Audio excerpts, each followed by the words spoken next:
மேலே தண்ணி நிற்கிது இல்லையா, அது சுற்றியில் அடிச்சு ஓட்டை போட்டுக்கிறாங்க. என்னத்துக்கு அப்படி பண்ணிக்கிறாங்க? தண்ணி அங்கே இந்த மேலே நிற்கிதுன்ட்டு. சரி, பைப்பு சரி பண்ணிக்கலாமே. சரி பண்ணலாம், ஆனால் முனிசிபாலிட்டியில் ஒன்றும் ரெடி பண்ணுற மாதிரி இல்லை. அவங்க வந்து ஏதாவது செய்தால் தான் முடியும். முனிசிபாலிட்டியிலேருந்து வரணுமா? ஆமாம்.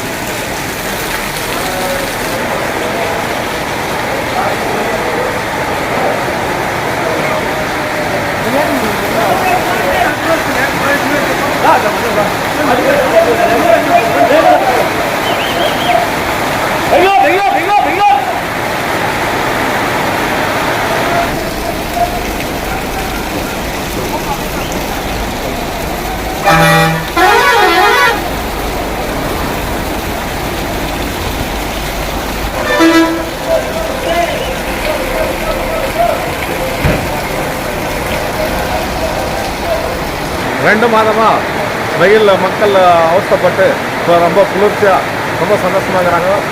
மழை ரொம்ப வேப்பமங்கலம் ஏறி ரொம்ப அது சுத்தம் செய்து அந்த காலத்தில் எப்படி நம்ம கீழே காலத்துக்கு கொடி தண்ணி கொடுத்தாங்களோ அதே மாதிரி கொடுக்கணும்னு சொல்லிட்டு நாங்கள் வேண்டுகொள்ளுகிறோம்.